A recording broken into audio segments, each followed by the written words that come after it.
అత్యున్నత సింహాసనముపై ఆసీనుడవైన దేవా, అత్యంత ప్రేమా స్వరూపివి నీవే, ఆరాధింతుము నిన్నే. ఆహాహా హల్లెలూయా, ఆహాహా హల్లెలూయా, ఆహాహా హల్లెలూయా, ఆహాహా హల్లెలూయా.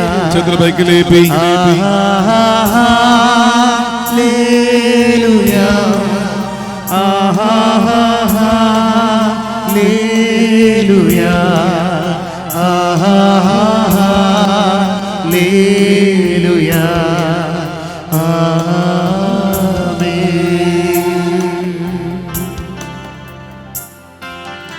చేతులు జోడిస్తాం. ఆశ్చర్యకరుడా స్తోత్రము, మా గొప్ప దేవా స్తోత్రము. దివ్య సప్రసాదములు వెంచేసి ఉన్న మా దేవ వందనములు. మీకే స్తుతి స్తోత్రము ఘనత నిరంతరము కలుగునుగాక.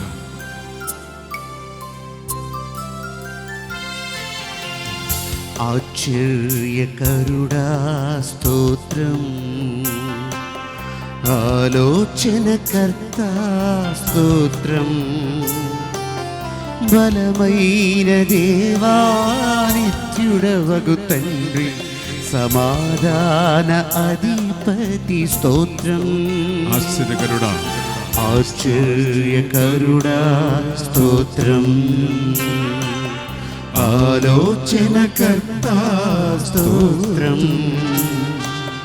బలమైన దేవా నిత్యుడవగు తండ్రి, సమాధాన అధిపతి స్తోత్రం. హల్లెలూయా,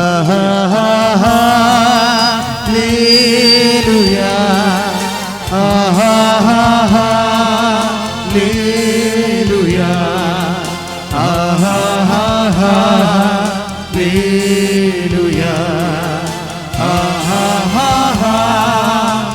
అందరూ చేతులు పైకి లేపి పాడదామా? హల్లెలూయా, హల్లెలూయా, హల్లెలూయా. మరొకసారి హల్లెలూయా,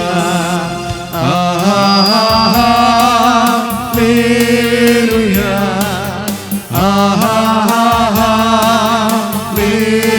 హల్లెలూయా,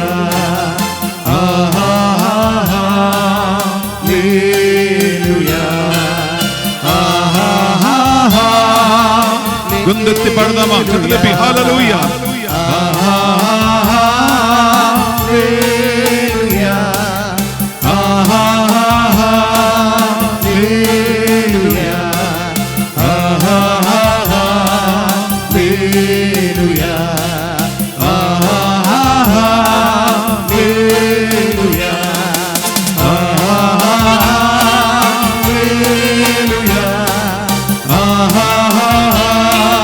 హల్లెలూయా, హల్లెలూయా. చప్పట్లతో హల్లెలూయా, హల్లెలూయా, హల్లెలూయా, హల్లెలూయా, హల్లెలూయా,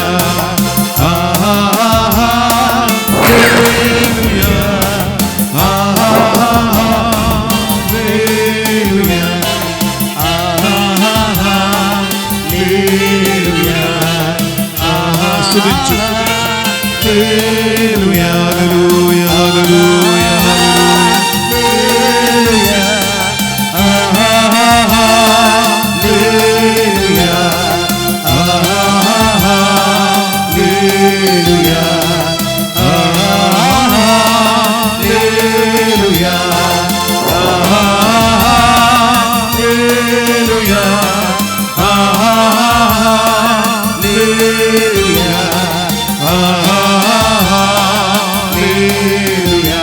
పైకి లేపి స్తుతించు. హల్లెలూయా హల్లెలూయా హల్లెలూయా హల్లెలూయా. గొంతెత్తి స్తుతించు, గొంతెత్తి స్తుతించు, నోరు వెప్పి ప్రభువానికి వందనములు, స్తుతి, ఆరాధన చెప్పండి. హల్లెలూయా హల్లెలూయా హల్లెలూయా. స్తోత్రము, స్తుతి, ఘనత, మహిమ, ఆరాధన. Hallelujah hallelujah hallelujah hallelujah hallelujah hallelujah hallelujah hallelujah హల్లెలూయా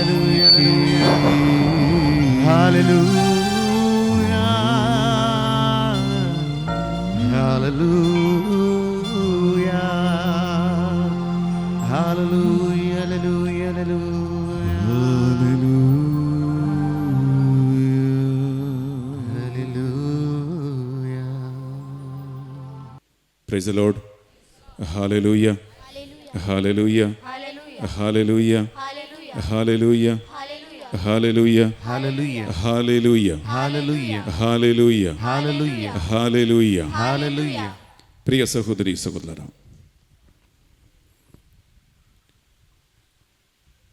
పరిశుద్ధమైనటువంటి బైబిల్లో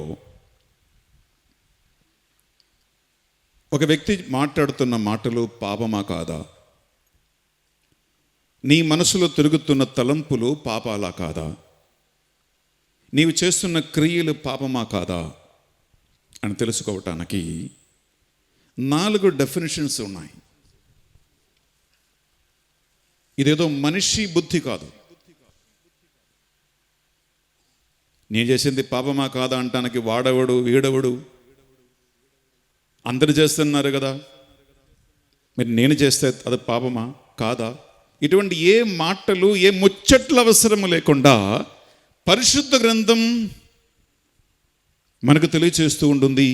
బిడ్డ, 4 కార్యాలు, దానికి తగిన నిర్వచనములు, డెఫినిషన్స్ బైబిల్లో ఉన్నాయి.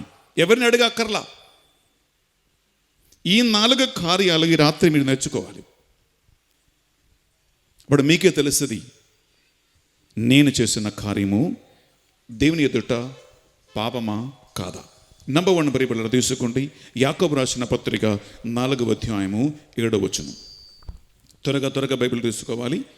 యాకోబు రాసిన పత్రిక 4వ అధ్యాయము 7వ వచనములో పాపమంటే ఏంటో అని పరిశుద్ధ గ్రంథం స్పష్టంగా తెలియజేస్తూ ఉంది. విందామా? కావున దేవునికి విధేయులు కండు సైతానును వ్యతిరేకింపుడు. యాకోబు 4:17. యాకోబు 4:17. మేలైనది చెయ్యనెరిగి అట్లు చెయ్యనివాడు పాపము చేసిన వాడగును. బిడ్డలారా, వాక్యం పలుకుతుంది, మేలైనది ఏదియో, మంచిది ఏమిటో అని చెయ్యని ఎరిగి కూడా అట్లు చేయకుండా ఉన్న వ్యక్తి పాపం చేస్తున్నాడు. ఏది మాట్లాడాలో తెలుసు, ఏది మాట్లాడకూడదో తెలుసు, ఏది మంచిదో తెలుసు, ఏది మంచిది కాదో అని తెలుసు, ఎక్కడికి వెళ్ళాలో ఎక్కడికి వెళ్ళకూడదు అని తెలుసు, ఎవరి మంచివాళ్ళో ఎవరి మంచివాళ్ళు కాదో అని తెలుసు. మేలైనది ఏదియో అని ఎరిగియూ తెలిసియూ కూడా మేలైనది చెయ్యకుండా ఉన్న వ్యక్తి పాపం చేస్తూ ఉన్నాడని స్పష్టమైనటువంటి దేవుని వాక్కు ఉంది. యాకోబు 4:17. నెంబర్ 2, రెండవదిగా ప్రియబిడ్డలారా తీసుకోండి. మొదటి యోహాను రాసిన పత్రిక 3వ అధ్యాయము 4వ వచనం. 1 John chapter 3:4లో పాపమంటే ఏంటో అని 2వ నిర్వచనము, 2వ డెఫినేషన్ మనకు వాక్యం ఇస్తూ ఉంది. విందామా? పాపియగు వ్యక్తి దేవుని చట్టమును అతిక్రమించిన దోషియగును. ఏలన చట్ట ఉల్లంఘనమే పాపము. దేవుడు మనకి చట్టము, నియమము, నియమ సంహితలు ఇచ్చి ఉన్నాడు. దేవుని బిడ్డలు ఎలా వ్యవహరించాలి, దేవుని బిడ్డలు ఎలా మాట్లాడాలి, దేవుని బిడ్డలు ఏం చెయ్యాలి, దేవుని బిడ్డలు ఎలా జీవించాలి అని చక్కగా దేవుడు మనకు రాసి ఇచ్చాడు. అదే ఈ ధర్మశాస్త్ర గ్రంథం, అదే ఈ బైబిల్. బిడ్డలారా, అందువల్ల దేవుని చట్టము ఉల్లంఘిస్తే, దేవుని ఆజ్ఞలు అధిగమిస్తే, దేవుని ఆజ్ఞలు పాటించుకోకుండా ఉంటే ఆ వ్యక్తి పాపం చేస్తున్నాడని రెండవ డెఫినేషన్, రెండవ నిర్వచనములు ఉంది. నంబర్ 3 ప్రియ సహోదరి, ప్రియ సహోదరా, తీసుకుంటామా? 1 యోహాను 5వ అధ్యాయము 17వ వచనం. 1 యోహాను 5వ అధ్యాయము 17వ వచనం తీసుకుంటాం. సమస్త అక్రమము పాపమే. పిల్లరా, సమస్త అక్రమము పాపమే. అర్థమైందా? అక్రమము ఎవరు చేసినా, అనీతి ఎవరు చేసినా, పెద్దవాడైనా చిన్నవాడైనా సరే, వాక్యం పలుకుతుంది, సమస్త అక్రమము పాపమే. దానికి ఒక నిర్వచనము వేరే అక్కర్లేదు. చివరిది 4వది డెఫినేషన్. ప్రియబిడ్డలారా, పాపం అంటే ఏంటో తీసుకుని రోమాపత్రిక 14వ అధ్యాయము 23వ వచనం. రోమాపత్రిక 14వ అధ్యాయము 23వ వచనములో ప్రియబిడ్డలారా, ఆ చివరి భాగం చదువుతాం. అక్కడ ఏది పాపము అని, విశ్వాసముపై ఆధారపడనిది ఏదైనా అది పాపమే. ఇది 4వ డెఫినేషన్. అనగా మన దేవుడు త్రిత్వైక దేవుడు, తండ్రి, కుమార, పవిత్రాత్మ దేవుడు. ఈ త్రిత్వైక దేవుని యందు ఒక వ్యక్తికి ఉన్న విశ్వాసముపై ఆధారపడని ఏదైనా సరే అది కూడా పాపమే అని వాక్యం పలుకుతుంది. నేను ఇక్కడ మీకు 4 డెఫినేషన్ చెప్పాను. మొదటిది ఏంటి? మేలైనది ఏదియో, మంచిదేదియో, ఏది చెయ్యాలో చెయ్యకూడదు బాగా బుద్ధి జ్ఞానం ఉండి కూడా, మేలైనది ఏదియో ఎరిగి కూడా అలా చెయ్యకుండా ఉన్న వ్యక్తి దేవుని ఎదుట పాపం కట్టుకున్న దోషియగును. ఇది మొదటి డెఫినేషన్. రెండవది, దేవుని చట్టమును, దేవుని ఆజ్ఞలను, నిబంధనములు ఉల్లంఘించే వ్యక్తి ఎవడైనా ఆ వ్యక్తి పాపిష్టి మనిషి, పాపియగును అని బైబిల్ నేర్పిస్తూ ఉంటుంది. నంబర్ 2. నంబర్ 3, సమస్త అక్రమం పాపమే. సమస్త అక్రమము, సమస్త అనీతి ఎవరు చేసినా అది పాపమే, బైబిల్ చెప్తుంది. 4వది, నిజమైన దేవుని యందున్న విశ్వాసంపై ఆధారపడని ఏదైనా అది కూడా పాపమే. ఈ వాక్యాన్ని వింటున్న ప్రియ సహోదరి, సహోదరుల, యువతి, యువకులారా, మీకు ఎవరు చెప్పక్కర్లేదు నీవు చేసింది పాపమా కాదా. ఎందుకంటే పాపం ఏంటో అని ప్రభువే చెప్తున్నాడు, వాక్యమే నేర్పిస్తూ ఉంటుంది. అందువలన ప్రియబిడ్డలారా, ఒక మనిషి ఈ 4 అంశాలను నిరంతరం ధ్యానిస్తూ, నేను పాపములో జీవిస్తూ ఉన్నానా, పాపిష్టి మనిషివై ముందుకు వెళ్తూ ఉన్నానా, నా జీవిత గమ్యం, నా జీవిత మార్గం దేవునికి ఇష్టమా కాదా అని నిరంతరము ఆత్మశోధన గావించుకుంటూ జీవితాన్ని ముందుకు నడపాలి ప్రియ సహోదరి, ప్రియ సహోదరులారా. ఎందుకంటే దేవుని చట్టాన్ని ఉల్లంఘించి, దేవునికి వ్యతిరేకంగా పాపం చేస్తూ, దేవుని గౌరవ మర్యాద లేకుండా ఇష్టం వచ్చిన తిని తాగి తిరిగి జీవించి మళ్ళీ దేవుని సన్నిధికి వచ్చేసి వేషాలేస్తే దేవుడు నీ ప్రార్థనలోను, నీ భక్తి కార్యములోను సంప్రీతి చెందేవాడు కాదు. యెషయా ప్రవక్త గ్రంథం 59వ అధ్యాయం తీసుకుంటాం. 1, 2, 3, 4 వెళ్ళారా, అక్కడ ఎంత చక్కగా వాక్యం పలుకుతుంది. ప్రియబిడ్డలారా, గమనించండి, మన దేవుడు సజీవుడుగా ఉన్నాడు. మన దేవుడు గ్రుడ్డివాడు కాదు, చెవిటివాడు కాదు, శక్తి లేనివాడు కాదు, నీ మొర ఆలగించలేనివాడు కాదు, నీకు సహాయం చేయలేని దుర్బలుడు కాదు. చివరికి ప్రార్థనకు జవాబు దొరకకపోతే దేవుడు ఉన్నాడా అని కూడా ప్రశ్నించే వాళ్ళు ఉన్నారు. సంఘం వదిలిపెట్టి వెళ్ళిపోయే వాళ్ళు ఉన్నారు. ఇది కష్టంగా ఉంది అనిపించే వాళ్ళు ఉన్నారు. విశ్వాసం కోల్పోయే వాళ్ళు ఉంటారు. ఎందుకు? జీవిత మార్గాన్ని పరిశీలించుకోకుండా, మాట్లాడుతున్నటువంటి మాటలు పరిశీలించుకోకుండా, నీ కంటి చూపును పరిశీలించుకోకుండా, నీ బుద్ధిలో తిరుగుతున్నటువంటి ఆలోచనలు విచింతనం చేయకుండా,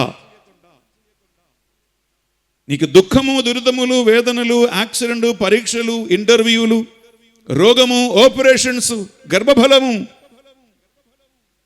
ఇటువంటి సమయంలో మాత్రము దేవుడా దేవుడా అంటే ఆ ప్రార్థనలు ఆయన సన్నిధికి చేరదు. అందుకే వింటాము దేవుని వాక్కు, యెషయా 59వ అధ్యాయము 1-2 వచనాలు. ప్రభు హస్తము మేము రక్షింపలేనంత కొరచైనది కాదు, ఆయన మీ మనవి ఆలింపలేని చెవిటివాడు కాలేదు. మీ పాపములు మీకు దేవునికి మధ్య అడ్డముగా ఉన్నవి. మీ దోషముల వలన అతడు మొగమును మరుగు చేసుకొని మీ వేడుకోలును ఆలింపుకున్నాడు. Praise the Lord. Hallelujah, hallelujah, hallelujah, hallelujah, hallelujah, hallelujah, hallelujah. Hallelujah. నీ పాపము దేవునికి నీకు మధ్య అడ్డగోడగా ఉన్నందువలన నీవు ఎన్నిసార్లు మొరబెట్టినను ఆయన నీ మొరను ఆలగించలేడు. నువ్వు ఎంతగా కన్నీరు కార్చునను ఆయన నీ కన్నీరు చూడడు. నీవు ఎంతగా నిస్సహాయ అవస్థలో ఉండి ఏడ్చినా ఆయన నీకు సహాయం చెయ్యడు. దేవుడు ఉన్నాడా అని ప్రశ్నించి సంఘం వదిలిపెట్టిపోయినా దేవునికి పోయేదేమీ లేదు.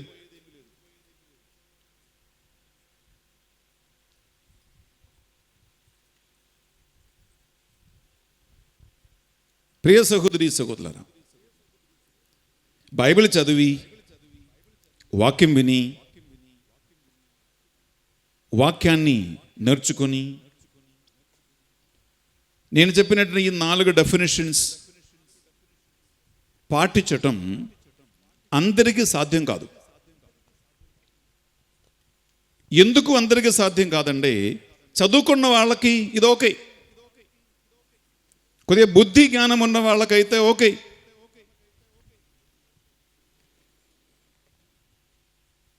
వాక్యం వినడానికి ఒక రుచి, దాహం ఉన్న వాళ్ళకైతే ఓకే. కానీ చదువు రాని వాళ్ళు అనేక మంది ఉన్నారు. అంత బుద్ధి జ్ఞానం లేని వాళ్ళు చాలామంది ఉన్నారు.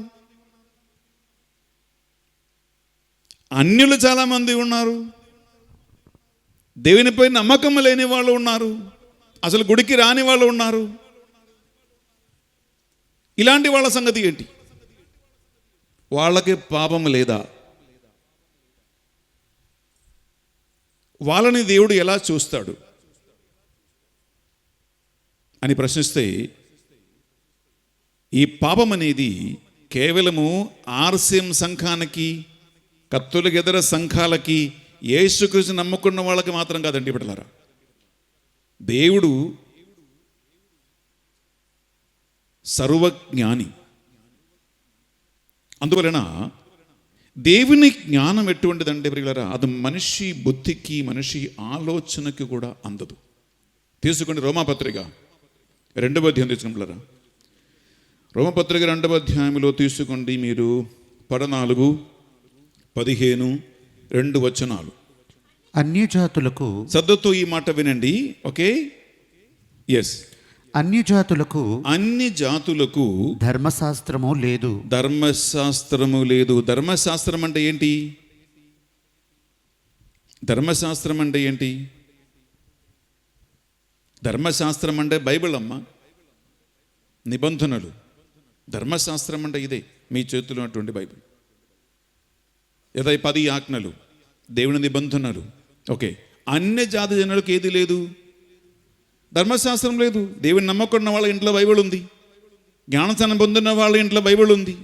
గుడికి వస్తున్న వాళ్ళ ఇంట్లో బైబిల్ ఉంది. దేవభక్తి ఉంటే, వాక్యం నేర్చుకోవాలని దాహం ఉంటే నీ గుడికి వచ్చినప్పుడు బైబిల్ తీసుకొస్తారు. లేనిపోతే ఊపుకుంటూ వస్తారు. సరే, ఇది క్రైస్తవుల సంగతి. అన్యుల సంగతి ఏంటి? చదువురాని వాళ్ళ సంగతి ఏంటి? బుద్ధి జ్ఞానం లేని వాళ్ళ సంగతి ఏంటి? ఉదయం నుంచి రాత్రికాలం వరకు పంట పొలములో గొడ్డులాగా పనిచేస్తున్న వాళ్ళ సంగతి ఏంటి? ముసలి వయసులో ఉన్నాను, నాకు ధర్మశాస్త్రం తెలియదు, నేను సత్యోపదేశ క్లాసుకి వెళ్ళలేదు, కేటగిజం క్లాసుకి వెళ్ళలేదు, నాకేం తెలియదు. ఇలాంటి వాళ్ళ సంగతి వాక్యం పలుకుతుంది. ఎస్, అన్య జాతి జనులకు ధర్మశాస్త్రము లేదు. ఓకే, కానీ వారికై వారు స్వభావ సిద్ధంగా ధర్మశాస్త్రమందలి శాసనములను పాటించునచో వారు ధర్మశాస్త్రము లేనివారే అయినను వారు ధర్మశాస్త్రము లేని వాళ్ళైనను వారికి వారే ఒక ధర్మశాస్త్రమగుదురు. కంటిన్యూ. ధర్మశాస్త్రము కోరునది వారి హృదయములపై ముద్రింపబడి ఉన్నదని వారి ప్రవక్తనయే చాటును. ప్రియులరా, ఈ సెంటెన్స్ కొద్దిగా శ్రద్ధతో వింటేనే అర్థమవుతుంది. ఒట్టిగా కూర్చుండే ఇది మీకు ఎక్కదు. అన్య జాతి జనులకి ధర్మశాస్త్రం లేదు, బైబిల్ లేదు, గుడి లేదు, సంఘం లేదు, బోధ లేదు, ప్రార్థన లేదు, ఏది లేదు. యేసుక్రీస్తు విశ్వాసం లేదు. అయితే వారికే వారు ధర్మశాస్త్ర గ్రంథం లేకపోయినా, బైబిల్ లేకపోయినా, వాక్యం రాకపోయినా, ధర్మశాస్త్రంలో రాయబడినటువంటి దేవుని యొక్క వాక్కు, నిబంధనములు స్వభావ సిద్ధంగా వారు ఆచరిస్తే చాలు. మరి ఇదెట్లా? బైబిల్ లేకపోతే స్వభావ సిద్ధంగా ఎలా ధర్మశాస్త్రం పాటిస్తారు? వాక్యం తెలవకపోతే స్వభావ సిద్ధంగా ఎలా ధర్మశాస్త్రం పాటిస్తారు? బుద్ధి లేదు, జ్ఞానం లేదు, అన్ని మర్చిపోతూ ఉన్నాను. చదువుకోవడానికి కంటికి చూపు లేదు, వినటానికి చెవులకి వినికిడి లేదు. మరి ఎలా పాటిస్తారు దేవుని వాక్కు? ఎలా గుర్తుపట్టుకుంటారు 10 ఆజ్ఞలు? నేను స్టార్టింగ్లో చెప్పిన ఈ 4 డెఫినేషన్స్ వాళ్ళు ఎలా పాటిస్తారు? అందుకే ఒక మంచి ఆన్సర్ ఇస్తూ ఉంటుంది దేవుని యొక్క వాక్కు. నీకు బైబిల్ రాకపోయినా, నీకు వాక్య జ్ఞాపకం లేకపోయినా, 10 ఆజ్ఞల గురించి ఎటువంటి గుర్తు కూడా లేకపోయినా,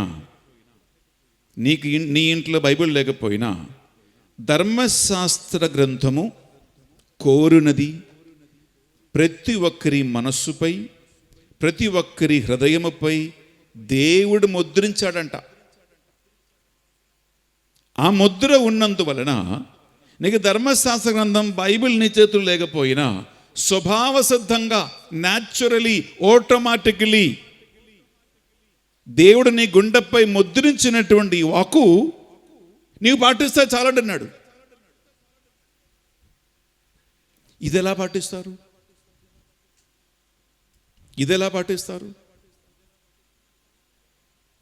ప్రియులారా, దీని గురించి చక్కగా దేవుని పరిశుద్ధమైనటువంటి వాక్కు మనకి ఏం తెలియజేస్తుందంటే, మీరు ఇప్పుడు నాకు సమయం లేదు కాబట్టి నిర్గమకాండం 20, 21, 22, 23, 24 రేపు మీరు ఇంటికి వెళ్ళి కూర్చో చదువుకోండి.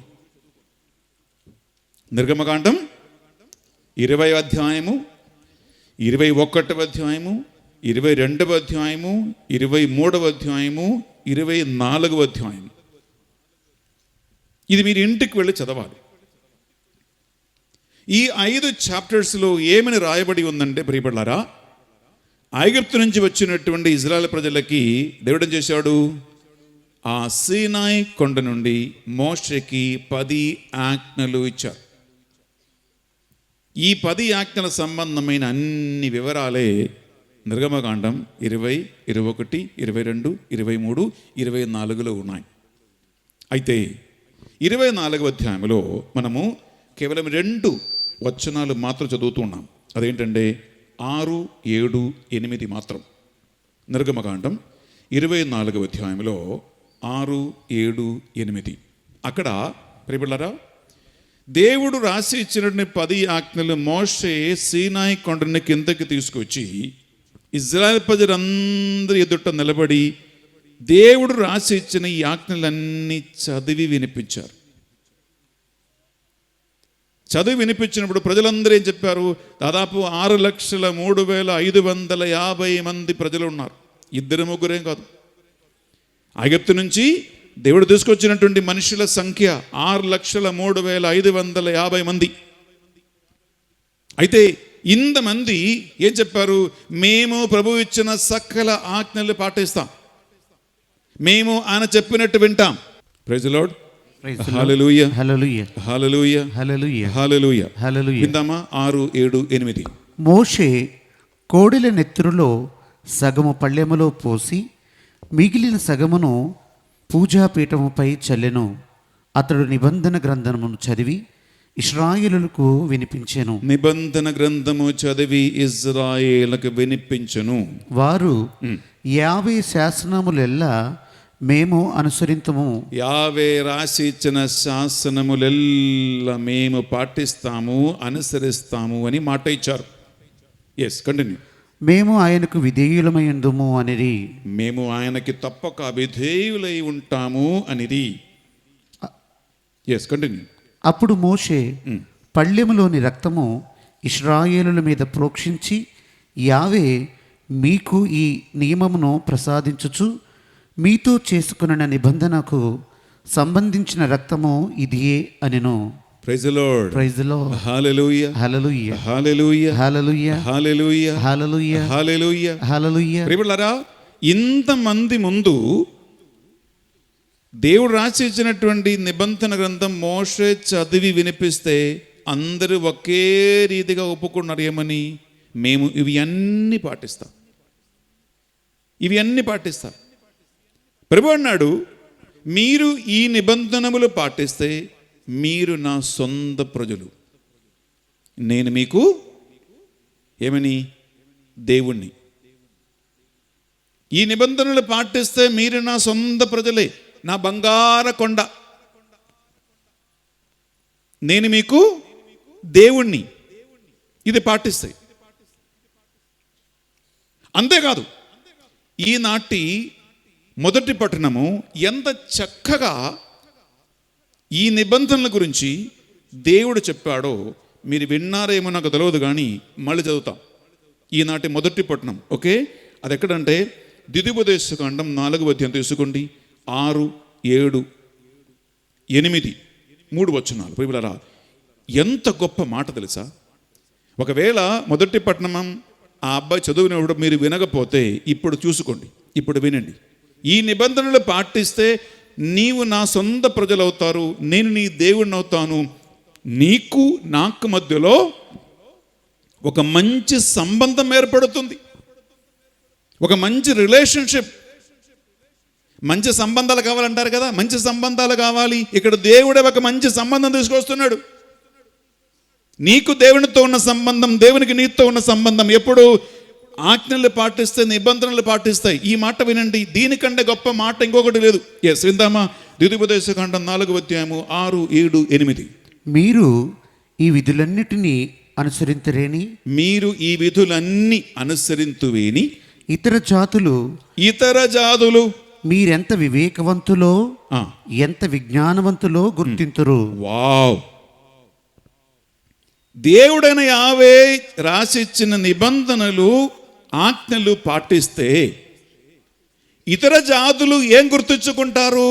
వాబోయ్, ఈ బిడ్డలో ఎంత వివేకవంతులు, ఎంత విజ్ఞానం కలిగిన వాళ్ళు, ఎంత మంచివాళ్ళు అని ఎవరు గుర్తుంచుకుంటారు? ఎవరు? ఇతర జాతులు, అన్యులు గుర్తుంచుకుంటారు. మీరు ఇవన్నీ పాటిస్తున్నారు కాబట్టి నీవు నా బంగార కొండ అవుతారు, నేను మీ దేవుడిని అవుతా. ఎస్, ఇంకా ముందుకు. వారు ఈ విధులను గూర్చి విన్నప్పుడు ఈ మహాజాతికి ఇంతటి వివేకము విజ్ఞానము అబ్బినది గదా అని విస్తుపోదురు. వావ్! క్రైస్తవులు అని వింటే దేవుని నమ్ముకున్న వాళ్ళు అని వింటే నిన్ను గురించి అన్యులు ఆశ్చర్యపోతారంట, వండర్ అవుతారంట. Praise the Lord. Praise the Lord. Hallelujah, hallelujah, hallelujah, hallelujah, hallelujah, hallelujah, hallelujah. Hallelujah. నిన్ను గురించి వండర్ అవుతారంట. Praise the Lord. ఇంకా ముందుకు. అవును, మరి మన దేవుడు పిలవగానే పలుకును. ఏ జాతి జనులకైనా మీ దేవుడు నీ పిలవగానే పలుకును. వావ్, నీవు పిలవగానే నీ దేవుడు పలుకుతారంట. Praise the Lord. Praise the Lord. Hallelujah, hallelujah, hallelujah, hallelujah, hallelujah, hallelujah, hallelujah, hallelujah, hallelujah, hallelujah, hallelujah. Hallelujah. Okay, come back. మరొకసారి 6 నుంచి చదవండి. మీరు ఈ విధులన్నిటినీ అనుసరింతురేని ఇతర జాతులు మీరెంత వివేకవంతులో ఎంత విజ్ఞానవంతులో గుర్తింతుదురు. వారు ఈ విధులను గూర్చి విన్నప్పుడు ఈ మహాజాతికి ఎంతటి వివేకము విజ్ఞానము అబ్బినది గదా అని విస్తుపోవుదురు. అవును, మరి మన దేవుడు పిలవగానే పలుకును. ఏ జాతి జనులకైనా ఎంత గొప్ప జాతి జనులకైనా వారి దేవుడు మన దేవుని వలె చేరువలో ఉన్నాడా? ఏ జాతికైనా ఎంత గొప్ప జాతికైనా నేను ఈనాడు మీకు వినిపించిన న్యాయబద్ధమైన విధుల వంటి ఆజ్ఞలు చట్టములు కలవా? ప్రేమలారా, ఇదే ఈనాటి మొదటి పఠనం. డబ్బు ఇచ్చిన కొనుక్కోలేనంత గొప్ప వాక్కు ఇది. మీ ఏమిచ్చినా నీ సంపాదించినటువంటి ముత్యాలు ఇక్కడ ఉన్నాయి. ఇక్కడ వాక్యం ఏమిటో తెలుసా? నేను ఒకటి చెప్పాను, మీరు ఈ నిబంధనలు అన్నీ పాటిస్తే మీరు నా సొంత బిడ్డలు అవుతారు, నా బంగార కొండలు, నేను మీకు దేవుణ్ణి. విచ్ మీన్స్ దేవునికి తన బిడ్డలకి మధ్యలో ఒక మంచి సంబంధము ఏర్పడుతుంది. మంచి సంబంధము ఏర్పడుతుంది. ఇది మొదటి విషయం బిడ్డలారా. రెండవదిగా,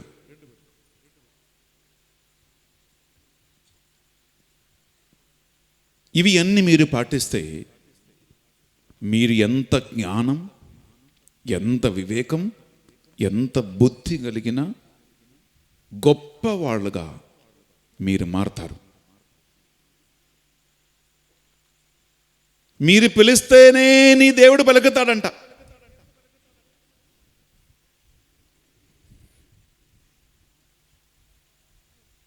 బిడ్డలారా, ఒక చిన్న ఎగ్జాంపుల్ చెప్పనా? నేను ఒక ఇంటికి ఒక గృహప్రవేశము జరుగుతూ ఉండగా వెళ్ళాను. ఆ గృహప్రవేశానికి ముఖ్య అతిథిగా నేను వెళ్ళాను. మీకు తెలుసు, గృహప్రవేశం అంటే పెళ్ళంటే పెద్దలందరూ వాళ్ళ పనులు బిజీగా ఉంటారు. పిల్లలందరూ కలిసి ఎక్కడో బయట ఆడుకుంటూ ఉంటారు. ఒక 10-12 మంది పిల్లలు ఉన్నారు. వాళ్ళందరూ బయట కొద్దిగా ఇంటి బయట ఆడుతూనే ఉన్నారు. ఇక్కడ పెద్దలు ఈ గృహప్రవేశ సంబంధమైనటువంటి పనులు అన్నీ ఉన్నాయి. ఆ 10-12 పిల్లలు ఆడుతూ ఉంటే ఆ పిల్లలో ఎవరో ఒక్క అబ్బాయి లేదా అమ్మాయి, నాకు తెలియదు, పడ్డారు. అప్పుడు అక్కడి నుంచి బయట నుంచి ఒక పాప ఏడుస్తున్న సౌండ్ వినిపించింది. అంతే. ఆ ఇంటి లోపల ఉన్న ఒక స్త్రీ, అయ్యో నా పాప ఏడుస్తుందే అని పరిగెత్తుకుంటూ బయటకు వెళ్ళిపోయింది. నేను అనుకున్నాను, ఈ 10-12 మంది పిల్లలు బాట ఏడుస్తూ ఉంటే ఈమె వంటగదిలో ఉంది, ఈమె అస్సలు చూడలేదు. బయట పిల్లలు ఏడుస్తూ ఉంటే వంటగదిలో ఉన్నటువంటి ఈ తల్లికి ఎలా అర్థమైందమ్మా నా పాప ఏడుస్తుందని? తల్లిని చెప్పండి.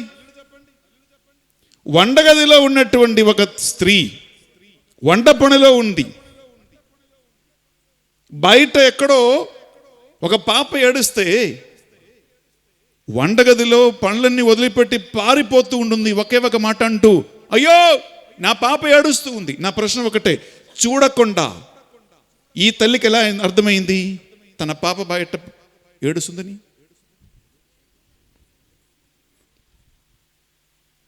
పాప ఏడుపు తన మనస్సుకు తెలుస్తుంది అని ఈ సహోదరి చెప్పింది.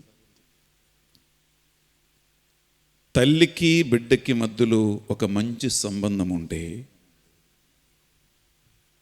నీ పాప కానీ నీ బాబు కానీ ఎంత దూరంలో ఉన్నా ఒక్క అరుపు ఒక్క ఏడుపు చాలు తెలుసుకోవటానికి, ఎస్ నా పాప ఏడుస్తుంది, ఎస్ నా బాబు ఏడుస్తున్నాడు, వాడికి ఏదో అయింది, ఆమెకేదో జరిగింది అని తెలుసుకోవటానికి. తల్లికి బిడ్డకి మొదలు ఈ సంబంధం లేకపోతే నీవు చచ్చినా కూడా తెలియదు నీకు.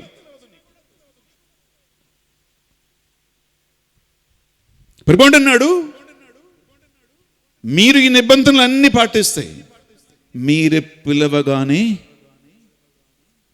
దేవుడు పలుకుతాడు, దేవుడు పలుకుతాడు.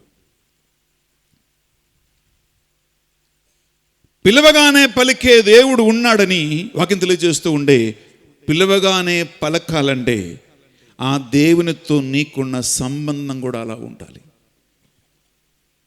తల్లికి బిడ్డకి మధ్యలో సంబంధం బాగుంటేనే వంటగదిలో వంట చేస్తున్నటువంటి తల్లి ఒక పాప బయట ఏడవగానే అయ్యో నా పాప ఏడుస్తుంది అని పని వదిలిపెట్టి పారిపోవటానికి కారణం.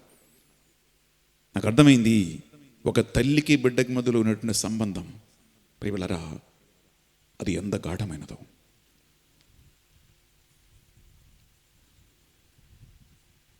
కానీ దేవుడు రాసి ఇచ్చిన ఈ నిబంధనలు మేము పాటిస్తాం, అన్నీ అనుసరిస్తాం, నువ్వు చెప్పినట్టు వింటాం అని ప్రజలందరూ ఒప్పుకున్నారు. ఇంతటి బంగారపు మాటలు ప్రభు చెప్పాడు, అవి అన్నీ ఒప్పుకున్నారు. కానీ వాక్యం పలుకుతుంది, ప్రజలు దేవుని మాటలు పాటించలేదు. 1 కొరింథీ 10వ అధ్యాయము 1 నుంచి 5 వరకు ఒకసారి విందామా? ఇశ్రాయేల్ ప్రజలు చేసినటువంటి పొరపాటు, దేవుని ఒక శిక్ష, ఎలా వారు నాశనమయ్యారో, ఎలా వారు దేవుని ఆజ్ఞలు పాటించుకోకుండా ఉన్నారో, ఇష్టం వచ్చినట్టు తిని త్రాగి స్వేచ్ఛతో తిరిగారో, వాళ్ళకి ఏం జరిగిందో వాక్యం పలుకుతుంది. విందామా? సోదరులారా, మన పూర్వులకు ఏమి సంభవించినదో మీరు తెలుసుకోవాలనని నా కోరిక. బిడ్డలారా, మన పూర్వీకులకి ఏం జరిగిందో మీరు తెలుసుకోవాలని నా కోరికంట. చెవియోకి వినండి. ఎస్, వారందరూ మేఘము క్రింద ఉండిరి. ఒకే మేఘము కింద వాళ్ళు ఉండిరి. సముద్రము దాటి సురక్షితముగా ఆవులకు చేరిరి. ఒకే ఎర్ర సముద్రం దాటి సురక్షితంగా ఆవిల తీరం చేరుకున్నారు. వారు మేఘమునందు సముద్రమునందు మోషే సహవాసములోనికి బాప్తిస్మను పొందిరి. ఒకే నాయకుడైన మోషే సహవాసమందు వారు బాప్తిసం పొందిరి. అందరూ ఆధ్యాత్మికమగు ఒకే భోజనము పుచ్చుకొనిరి. ఒకే ఆత్మీయ భోజనమైన ప్రభు వారికి ప్రసాదించిన మన్నాను వారు భుజించిరి. అందరూ ఆధ్యాత్మికమగు ఒకే పానీయమును తాగిరి. ప్రభు ఇచ్చిన ఒకే పానీయమును వారు తాగిరి, వారి యొక్క దప్పిక తీర్చుకోవటానికి.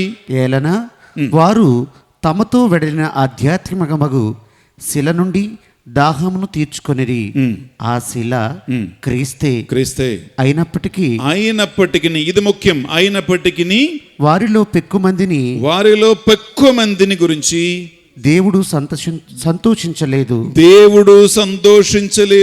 కనుక వారి ప్రేతములు, వారి శవములు ఎడారియందు చెల్లా చెదురు చేయబడినవి, చెల్లా చెదరయ్యాయి. చాలు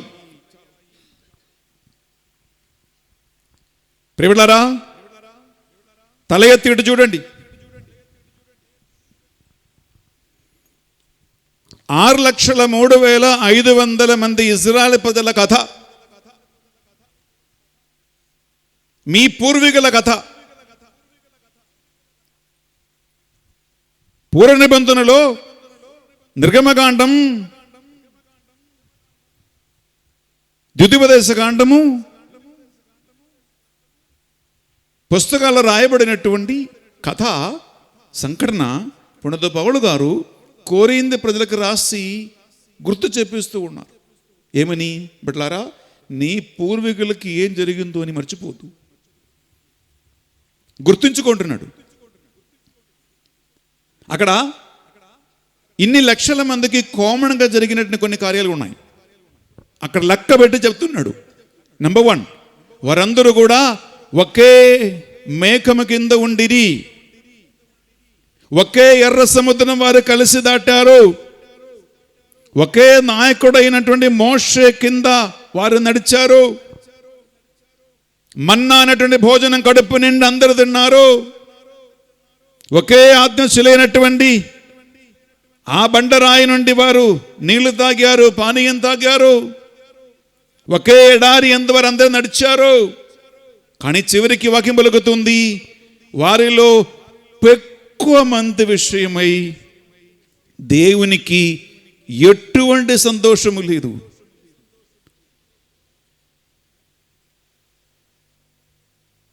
అందువలన వారి శవాలు పడ్డాయి ఎడారిలో. ఒక చిన్న ప్రశ్న అడుగుతూ ఉన్నాం. 6,03,550 మంది ఐగుప్తు నుండి ప్రయాణం ప్రారంభించారు. ఎక్కడికి? కానాను అనే దేశానికి. ఒక చిన్న ప్రశ్న, ఎంతమంది అక్కడి నుంచి ప్రారంభించే వాళ్ళు ఇక్కడ చేరుకున్నారు?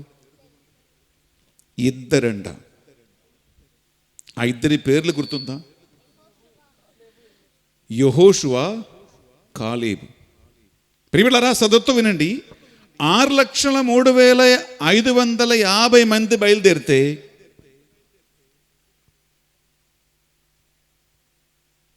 కానాను అనే దేశములు అడుగుపెట్టింది 2. యెహోషువ, కాలేబు. మరి నా ప్రశ్న, 6,03,548 మందికి ఏమైంది? ఎర్ర సముద్రం దాటారు, ఒకే మేఘం, ఒకే నాయకుడు, ఒకే మన్నా భోజనం, ఒకే నీళ్లు, జ్ఞానస్నానం ఉందే, గుడికి వస్తున్నారు, క్రైస్తవుల పేర్లు ఉన్నాయి, ఇంటి గుమ్మం మీద యేసుక్రీస్తు ఫోటో ఉంది, సంఘల బైబిల్ ఉంది, గుడికి వస్తారు, పోతారు, ఆమేనంటూ ఈ అప్పం మెంకేస్తారు. క్రైస్తవులంట, క్యాథలిక్స్ అంట, ఫైన్. ప్రియమిత్రులారా, వాక్యం పలుకుతుంది, ఎక్కువ మంది విషయమై దేవునికి ఎటువంటి సంతోషం కలగలేదు. నిన్ను గురించి దేవునికి ఆనందం లేదు అని అర్థం. ఎందుకు? ఆజ్ఞలు పాటించలేదు కాబట్టి, దేవుని మార్గములు నడవలేదు కాబట్టి, నామకే వాస్తే క్యాథలిక్స్, ఉల్లి నామ మాత్రమైన క్రైస్తవులు కాబట్టి.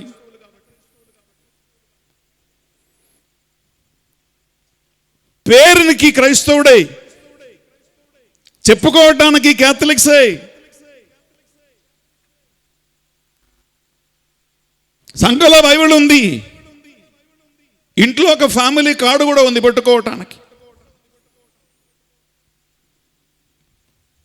కానీ అనేక మంది విషయం, 2 తప్ప అనేక మంది విషయంలో దేవునికి అస్సలు సంతోషమే లేదు, దేవునికి ఎటువంటి ఆనందము లేదు. బిడ్డలారా, ఒక చిన్న ప్రశ్న అడుగుతున్నా. ఇక్కడ కూర్చున్న వాళ్ళు ఎంతమంది మీ గుండె మీద చేయి వేసి దమ్ముంటే చెప్పగలుగుతారు, నన్ను గురించి నా దేవుడు ఆనందిస్తూ ఉన్నారని? నా మాటల్ని బట్టి, నా క్రియల్ని బట్టి, నడవడికని బట్టి, నా క్రైస్తవ జీవితాన్ని బట్టి ఈరోజు దేవుడు దిగి వచ్చి, నువ్వు నా ప్రియమైన కుమార్తె, నువ్వు నా ప్రియమైన కుమారుడు, ఎందుకు?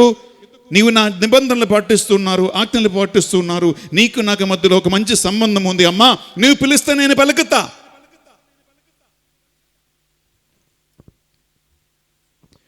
నేను పిలిస్తే పరుగుణ పాడవచ్చా? నేను పిలిస్తే పరుగుణ వచ్చేస్తారు, నేను స్తుతిస్తే నా ప్రార్థన ఆలకిస్తాడు, నేను ఏడిస్తే లాలించి ఓదారిస్తాడు. ఓ ఎంత గొప్ప ప్రేమ నా యేసుది, ఓ ఎంత గొప్ప ప్రేమ నా యేసుది. నేను పిలిస్తే పరుగున విచ్చేస్తారు, నేను స్తుతిస్తే నా ప్రార్థన ఆలకిస్తారు, నేను ఏడిస్తే లాలించి ఓదారిస్తారు. ఓ ఎంత గొప్ప ప్రేమ నా యేసుది, ఓ ఎంత గొప్ప ప్రేమ నా. చప్పట్లు పడదామా? నేను పిలిస్తే పరుగున విచ్చేస్తారు, నేను స్తుతిస్తే నా ప్రార్థన ఆలకిస్తారు, నేను ఏడిస్తే లాలించి ఓదారుస్తారు. ఓ ఎంత గొప్ప ప్రేమ నా యేసుది, ఓ ఎంత గొప్ప ప్రేమ నా యేసుది. నేను పిలిస్తే పరుగున విచ్చేస్తారు, నేను స్తుతిస్తే నా ప్రార్థన ఆలకిస్తారు, నేను ఏడిస్తే లాలించి ఓదారుస్తారు. ఓ ఎంత గొప్ప ప్రేమ నా యేసుది, ఓ ఎంత గొప్ప ప్రేమ నా యేసుది, ఓ ఎంత గొప్ప ప్రేమ నా యేసుది, ఓ ఎంత గొప్ప ప్రేమ నా యేసుది.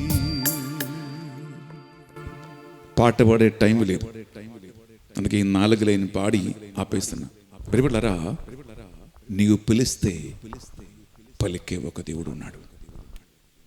కానీ ఎందుకు పిలిస్తే పలకటం లేదంటే, ఎందుకు ఎంతగా ఏడ్చినా ఓదార్పు రావటం లేదంటే, ఎందుకు ఎంతగా మొరబెట్టినా ఏమీ జరగటం లేదు అంటే ఇదే ప్రాబ్లం. మన పూర్వీకుల ఘోర పరిస్థితికి బిడ్డలారా మనం కూడా ఒకవేళ బహుశా వెళ్ళిపోతూ ఉండవచ్చు. అందువలన ఒక విషయం గమనించండి, ఏ ఒక్క మనిషి కూడా నశించిపోవటం దేవుని చిత్తం కాదు. తీసుకోండి మత్తయి సువార్త 18:14. నా ఈ చిన్న వారులలో ఏ ఒక్కడైనను నాశనమగుట్ట పరలోకమందున్న నా తండ్రి చిత్తం కాదు అని తెలుసుకొనుడు. ప్రియబిడ్డలారా, ఇక్కడ కూర్చున్న ఇంతమందిలో నువ్వు ఎంత మూర్ఖుడైనా, నువ్వు ఎంత పాపిష్టి మనిషి అయినా, నీ ఎంత తొండ్రి వాళ్ళైనా, నీ ఏ తాగబోతైనా, ఏ వ్యభిచారి అయినా, ఏ అక్రమం అన్యాయం చేస్తున్నవాడైనా, బిడ్డలారా వాక్యం పలుకుతుంది, నీవు నశించిపోవటము, నీవు నాశనం అవటము, నీవు నరకానికి పాలవటము వాక్యం పలుకుతుంది, నీ దేవుని చిత్తం కాదు, ఆయన కోరుకోవటం లేదు. విందామా? ఆ రీతిగా ఈ పసిబాలులలో ఏ ఒక్కడైనా నాశనమగుట పరలోకమందున్న మీ తండ్రి చిత్తము కాదని తెలుసుకొనుడు. ప్రియ సహోదర సహోదరి, నీ భర్త ఎంత తుండ్రివాడైనా సరే, నిన్ను ఎత్తిపడేసి కొట్టినా సరే, నిన్ను వంగబట్టి గుద్దినా సరే, బిడ్డలారా వాడు నశించిపోవాలని కోరుకోడు. నీ పిల్లలు ఎంత తుండ్రివారైనా, తల్లిదండ్రుల మీద ఎటువంటి గౌరవం లేకపోయినా, త్రాగి తిరిగినా, తల్లి తండ్రి నీ కుమారుడు కుమార్తె నశించిపోవాలని ఎప్పుడు కోరుకున్న వాళ్ళు కాదు.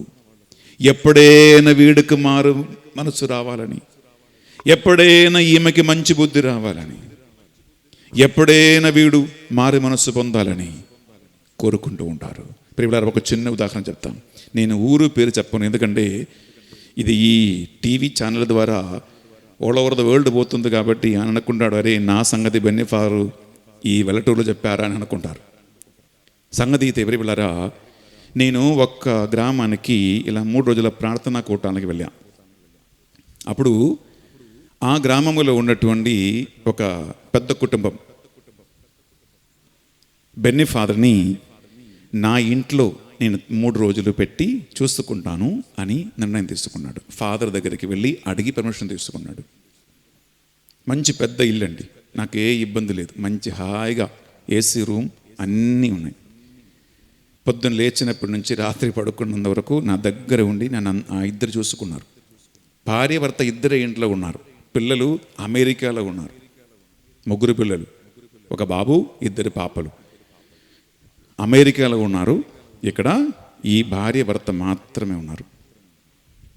వాళ్ళిద్దరి మధ్యలో ఎంత ప్రేమ అంటే ప్రియులారా, ఆ మనిషి ఆ ప్రార్థనా కూటానికి 1,00,000 రూపాయలు కానుక ఇచ్చాడు. అంతేకాదు నేనును నా టీంని కూడా మంచిగా ఇంట్లో పెట్టి చూసుకున్నాడు. అయితే ఆ లాస్ట్ డే విచారణ గురువులు ఈ మనిషిని ఆయనని అందరూ మాస్టర్ గారు అంటారు. మాస్టర్ గారిని స్టేజ్ మీదకి పిలిపించి సన్మానం చేయటానికి ఒక పూలమాల, ఒక షాలు 2 తీసుకొచ్చారు. ఒక్క కుర్చీ పెట్టాడు అక్కడ. ఆ మాస్టర్ గారు స్టేజ్ ఎక్కాడు. ఫాదర్ గారు ఈ పూలమాల వేయటానికి ఆయన దగ్గరికి వెళ్ళగానే, ఫాదర్ గారండి ఒక్క నిమిషం ఆగండి అన్నాడు. ఆ మైక్ తీసుకుని ఆయన భార్య పేరు పెట్టి పిలిచాడు. అమ్మా ఇక్కడికి రండమ్మా అన్నాడు.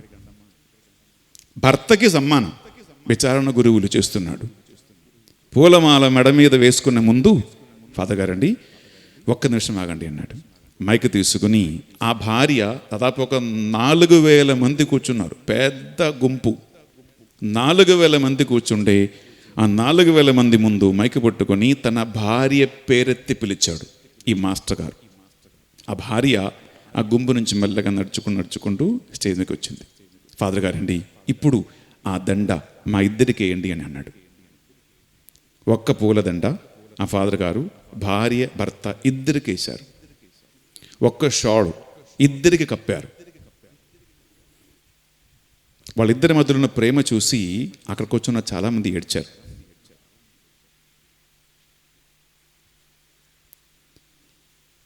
నేను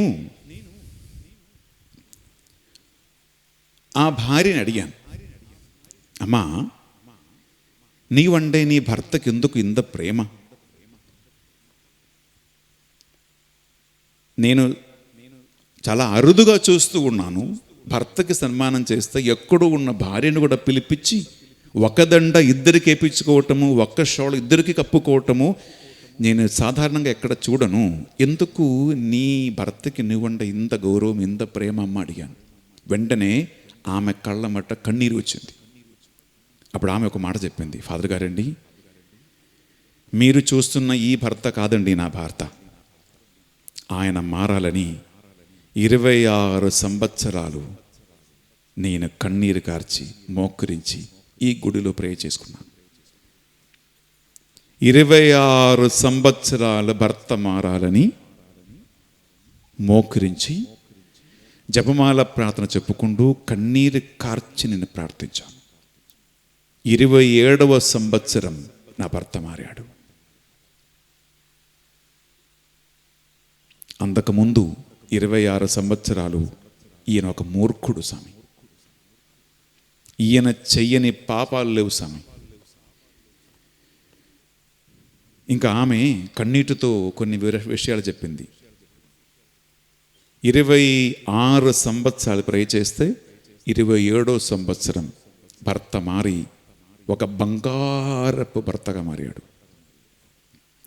ఆయన మాటలో ఎంత ప్రేమ అంటే, ఆయన ముఖములో ఎంత సంతోషం అంటే, ఆయన ఇంటికి ఎవరు వెళ్ళినా అన్నం పెడతాడు. గుడిలో ఏ కార్యక్రమాలు ఉన్నా కానుక ఇస్తాడు. గుడి పెద్దగా నిలబడి ముందు నిలబడి చెప్పిస్తాడు అన్ని కార్యాలు.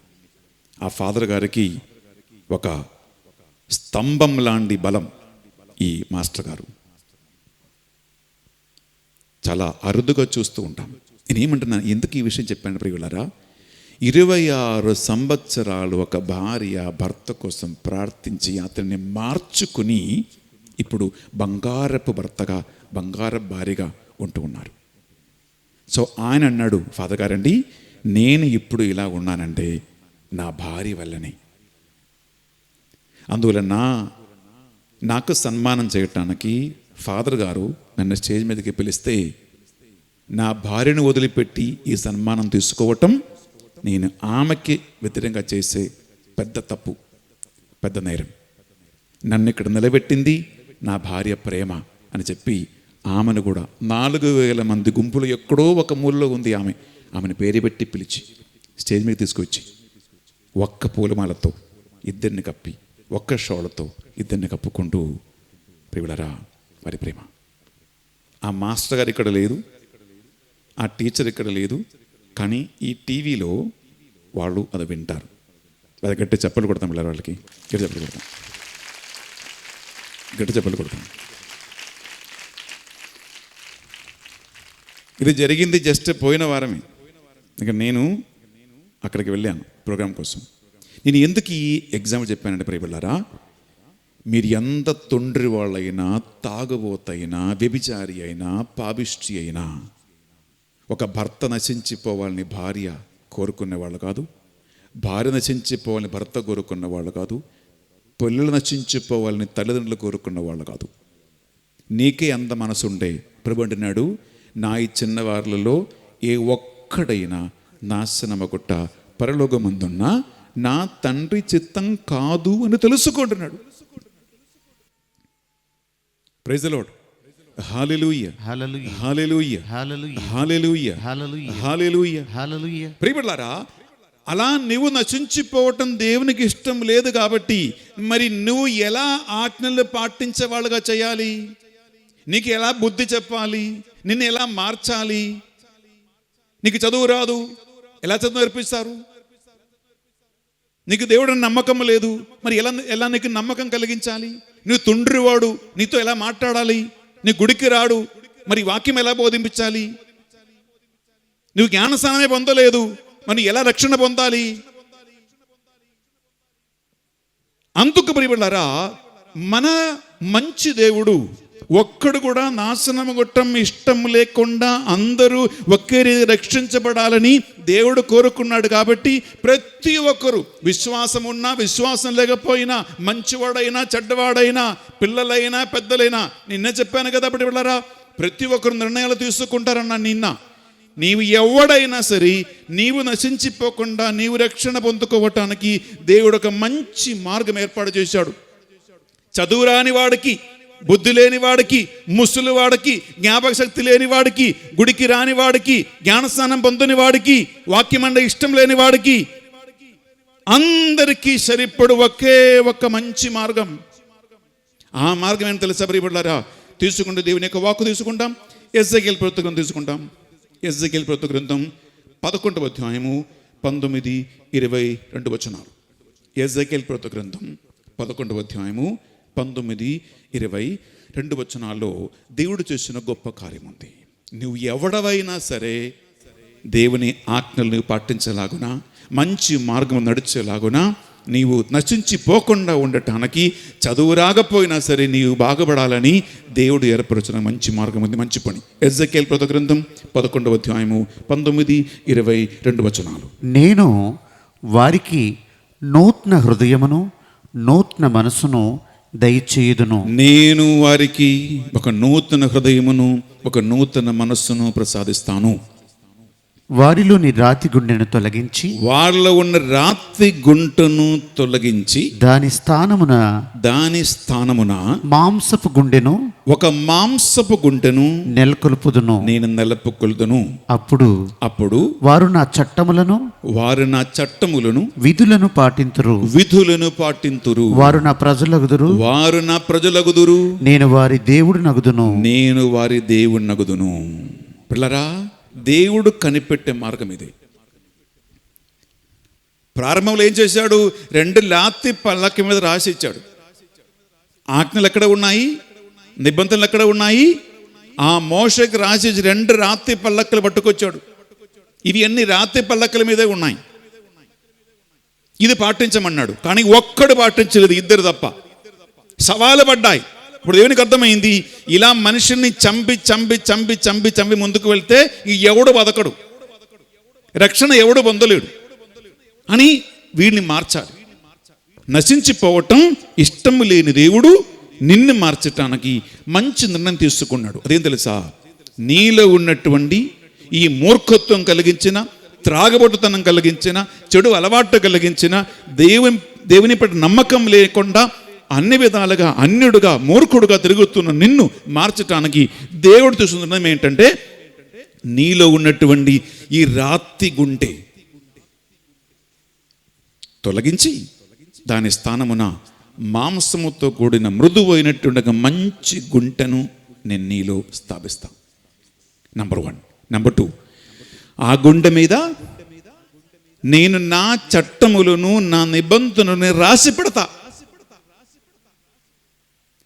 అలా నిబంధనలు రాసి పెట్టినప్పుడు వారు ఎక్కడికి వెళ్ళినా ఈ నిబంధన వాళ్ళ గుండెలో ఉంటుంది, వారి మనసులో ఉంది. అందువలన వారు నా ప్రజలు అవుతారు, నేను వారి దేవుణ్ణి అవుతా. పిల్లరా, ఒక చిన్న ప్రశ్న. నీ చేతిలో ఏమైనా ఒక వస్తువు ఉంటే అది ఇంట్లో కానీ, షాపులో కానీ, గుడిలో కానీ ఎక్కడెక్కడో పెట్టి మర్చిపోయే అవకాశం ఉంది. ఉందా? ఉందా? ఉంది. గుండె ఎక్కడైనా పెట్టి మర్చిపోయినట్టు ఎప్పుడైనా విన్నారా? హలో, ఇదిగో ఈమె గుండె మర్చిపోయిందిరా, తీసుకెళ్ళు, ఎప్పుడైనా విన్నారా? చెప్పండి. ఎరా, ఇదిగో ఈమె గుండె మర్చిపోయింది, తీసుకెళ్ళు, ఆమెకి ఇచ్చేది ఆ ఇంట్లో ఉంది అని విన్నారా? ఆ గుండె నీలో ఉంది కాబట్టి, గుండె లేకుండా నువ్వు బతకలేవు కాబట్టి, నీవు గుండె ఎప్పుడు మర్చిపోలేరు, ఎక్కడికి పెట్టి వెళ్ళిపోలేరు. నువ్వు ఎక్కడికి వెళ్ళినా ఆ గుండె నీతోనే వస్తుంది. ఆ గుండె నీతో వస్తుంది. ప్రభుంటున్నాడు, ఆ రాత్రి గుండె తీసేసి మాంసలమైన గుండె పెట్టి ఆ గుండెపై నేను నా ఆజ్ఞలు నిబంధనలు రాస్తా. పల్లక మీద కాదు, అది మర్చిపోతారు, ఎక్కడో ఉంటుంది. కానీ ఇది నీ గుండె మీద, నీ మనస్సుపై, నీ హృదయంపై అన్ని ఆజ్ఞలు నేను రాసేస్తా. అందువలన వాళ్ళ ఇంట్లో ఉన్న నిబంధనలు గుండె మీద ఉంది, మార్కెట్కి వెళ్ళినా నిబంధనలు గుండె మీద ఉంది, ఊరు వెళ్ళినా నిబంధనలు గుండె మీద ఉన్నాయి, పొలములు పని చేస్తున్నా నిబంధనలు అక్కడ ఉన్నాయి, గుడికి వచ్చిన నిబంధనలు గుండె మీద ఉన్నాయి. నువ్వు మర్చిపోవడానికి వీలు లేదు. ఆ గుండెలో రాసిన పెట్టినట్టు నిబంధనలు వారు పాటిస్తే చాలు, నేను వారికి దేవుడిని అవుతా, వారు నా సొంత ప్రజలు అవుతారు. దేవుడు కనిపెట్టిన ఒక మంచి మార్గం. నీ గుండెపై దేవుడు తన నిబంధనలు ఆజ్ఞలు రాసి పెట్టాడంట. నమ్మకం ఉందా?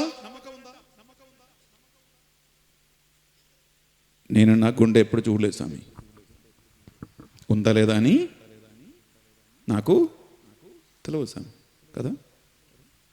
హలో, వింటున్నారా? నీ గుండె మీద దేవుడు తన నిబంధనలు రాసి పెట్టాడని నమ్మకం ఉందా? నమ్మకం ఉంటే చేతులు పైకిలెత్తండి. నీ గుండెపై దేవుడు తన నిబంధన రాసి పెట్టాడని నమ్మకం ఉంటే చేతులు పైకిలేపండి. ఇలా కాదమ్మా, ఎత్తండి. ఒక్కొక్కరికి 10,000 రూపాయలు ఇస్తామంటే చేతులు ఒకటి కాదు 2 ఎత్తుకొస్తాడు. Praise the Lord, hallelujah. హల్లెలూయా. గట్టి చెప్పలు కొడతామా? గట్టి చెప్పలు కొడతామా?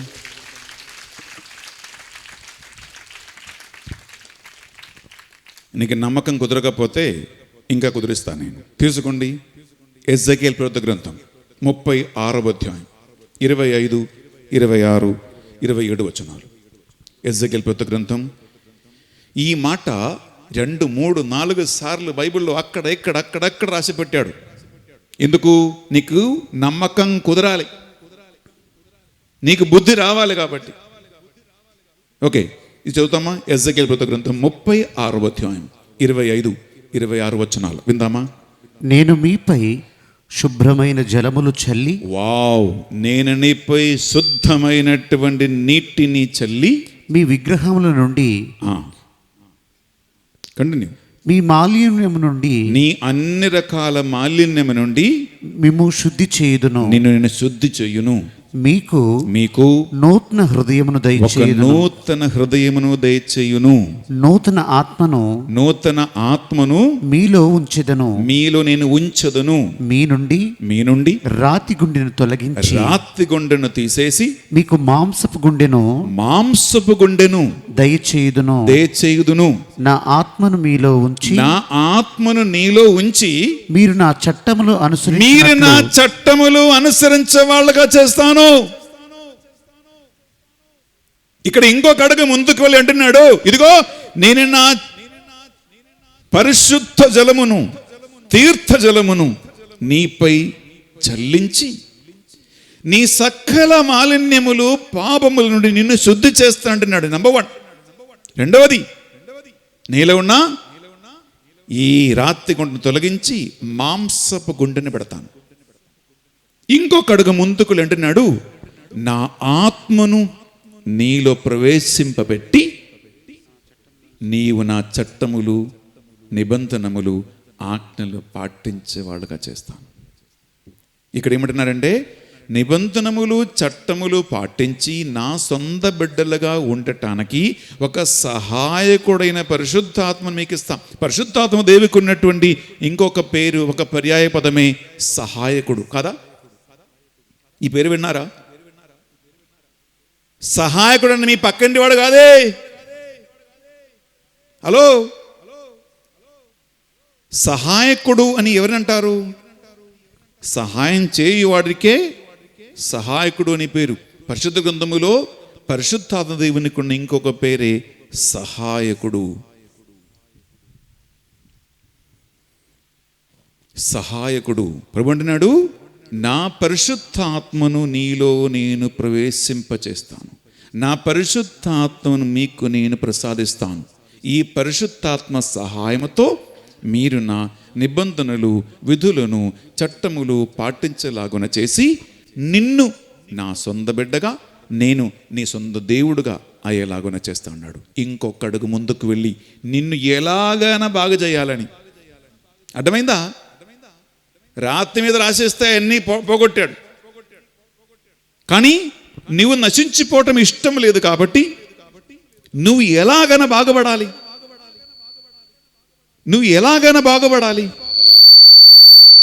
రక్షణ పొందాలి. అందువలన ఆత్మను నీకిచ్చి సహాయం చేయటానికి ఈ ఆత్మను నీకిచ్చి దేవునికి నీకు మధ్యలో ఒక కనెక్షన్ పెట్టి నువ్వు తన విధులను, ఆజ్ఞలు పాటించగా చేస్తారంట. అయిపోలేదు, ఇంకా తీసుకోండి. దీని గురించి పుణ్యత పౌలు గారు హెబ్రీ రాసిన పత్రికలు తీసుకుంటాం.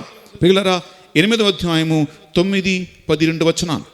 హెబ్రీ రాసిన పత్రిక 8వ అధ్యాయము 9, 10, 2 వచనాలు. పిల్లరా, దీని గురించి ఎంత చక్కగా మళ్ళీ పౌలు గారు తెలియచేస్తూ ఉన్నాడు.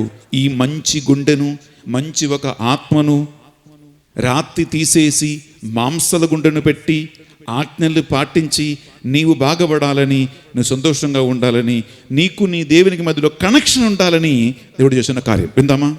దేవుడు తన ప్రజల యందు దోషమును ఎత్తి చూపి ఇట్లు చెప్పుచున్నాడు. ప్రభు ఇట్లు చెప్పుచున్నాడు, ఇశ్రాయేలు తెగతో, యూదా తెగతో నేను ఒక కొత్త నిబంధనను చేసుకొని. ఇలా ఈ చూడండి, 3వ మాటలు ఏమంటున్నాడు? ఇజ్రాయెల్ ప్రజలతో, నా సొంత జనులతో ఒక మంచి కొత్త ఉటంబడిక నేను చేస్తాను. కంటిన్యూ. ఐగుప్తు దేశము నుండి బయలువెలువడుటకు వారిని నేను చేయి పట్టుకుని నడిపించిన నాడు వారి పితరులతో నేను అనర్చుకున్న నిబంధన వలె ఇది ఉండదు. సతతో వినండి. ఐగుప్తు నుంచి 6,03,550 మందిని నేను చేయి పట్టుకుని నడిపించినప్పుడు వారితో నేను చేసినటువంటి ఉటంబడిక లాంటిది కాదు ఈ ఉటంబడిక. ఇది ఒక నూతన కార్యం నేను చేస్తూ ఉన్నాను. ఎస్, వింటామా? నేను వారితో వనర్చుకున్న నిబంధనకు వారు కట్టుబడి ఉండలేదు. పాపం పాపం నేను వాళ్ళతో చేసిన ఉటంబడిగలు అస్సలు వాళ్ళు పాటించలేదు. Yes, continue. కావున వారిని గూర్చి నేను శ్రద్ధ వహింపలేదు అని ప్రభు చెప్పుచున్నాడు. చూడండి, నా ఆజ్ఞలు వారు పాటించలేదు కాబట్టి నేను వారిని అస్సలు పట్టించుకోలేదు. తదనంతరం విన్నారా? ఐగుప్తు నుంచి బయలుదేరి వచ్చినప్పుడు నేను నా బిడ్డలైన ఇజ్రాయెల్ ప్రజలను చేయబట్టి నడిపించాను. పగటి వేళలో మేఘ స్తంభముగా వాళ్ళ ముందున్నాను, రాత్రిలో అగ్ని స్తంభంలాగా ఉన్నాను. ఆకలి కొన్నప్పుడు నేను మన్నాను వాళ్ళకి ఇచ్చాను, దప్పికొని ఉన్నప్పుడు నీళ్ళు ఇచ్చాను. ప్రియులారా, ఎర్ర సముద్రాన్ని వారిని సురక్ష దాటించాను. ఇవి అన్ని దగ్గర ఉండి చేసినా కూడా వారు నా నిబంధనములు పాటించలేదు కాబట్టి నేను వాళ్ళని పట్టించుకోలేదు. అర్థమైందా? దేవుడు నిన్ను పట్టించుకోలేదంట, పట్టించుకోడన్నాడు. ఎందుకు? నిబంధనలు ఆజ్ఞలు పాటించలేదు కాబట్టి. ఇది పూర్వీకులతో ఆయన చేసిన ఉటంబడిక ప్రకారం జరిగిన సంఘటన. అందువలన ఇది వద్దు, నాకు నూతన కార్యం. వింటామా? తదనంతరము ఇశ్రాయేలు ప్రజలతో నేను అనర్చుకును నిబంధన ఇది అని ప్రభు ఇంకొక నూతన నిబంధన ఇది అని ప్రభు అంటున్నాడు. ఎస్, ఈ నిబంధన ఏంటి? నా చట్టములను వారి మనస్సులందు ఉంచెదను.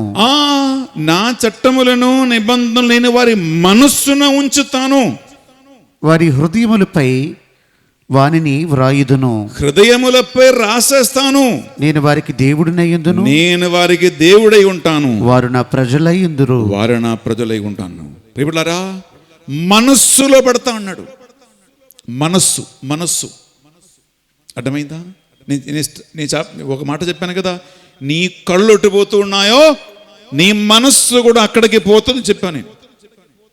కంటికి మనస్సుకున్న సంబంధం చూడు. దేవుడు అన్నాడు, నేను నా నిబంధనలు నేను వారి మనస్సులో పెడతా, వారి తలంపులో బుద్ధిలో నేను పెడతా. నంబర్ 1. నంబర్ 2, హృదయం మీద రాసి పెడతా. వారు ఎక్కడికి వెళ్ళినా ఇది వీళ్ళు పాటించి నా సొంత బిడ్డలుగా వాళ్ళు మారాలి. Praise the Lord. Hallelujah, hallelujah, చేతుల పైకి లేపి హల్లెలూయా, హల్లెలూయా, హల్లెలూయా, హల్లెలూయా, హల్లెలూయా, హల్లెలూయా. దేవవర ప్రసాదం చేతనైన మరియమ్మ వందనము. ఏలిన వారు మీతో ఉన్నారు, స్త్రీలలో ఆశీర్వదింపబడిన వారు మీరే, మీ గర్భఫలమగు యేసు ఆశీర్వదింపబడిన వారుగానే. పరిశుద్ధ మరియమ్మ సర్వేశ్వరుని యొక్క మాత, పాపాత్ములమైన మా కొరకు ఇప్పుడును మా మరణ సమయమందును ప్రార్థించండి. ఆమేన్.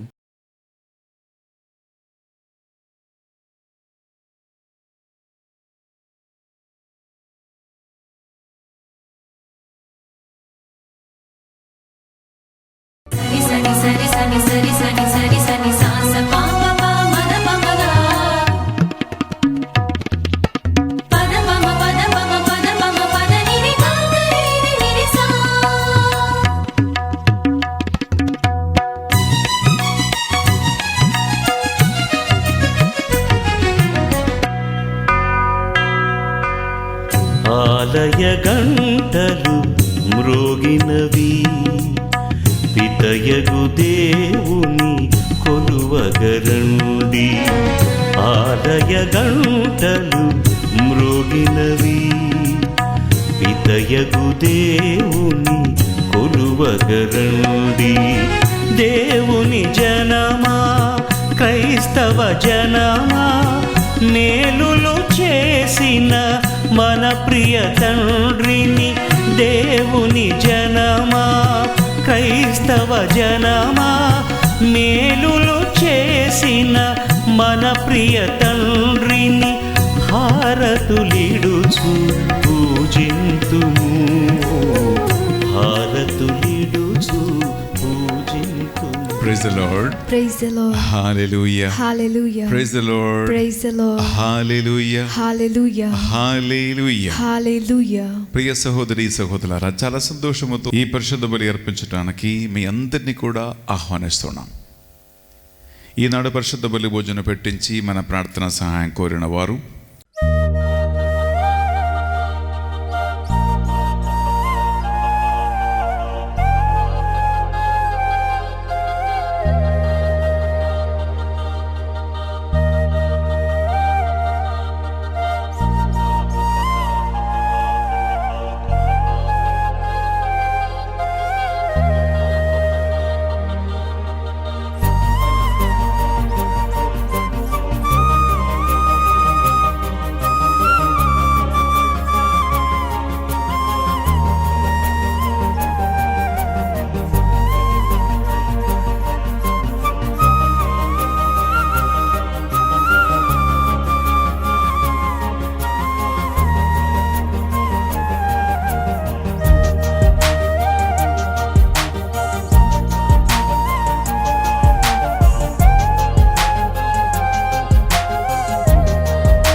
రెండు చేతులు జోడించి భక్తితో మీ అందరి ప్రార్థనలు విన్నపాలు మనసులో గుర్తుంచుకుంటూ దేవుని కృప కోసం, కరుణ కోసం మనం ప్రార్థిద్దాం.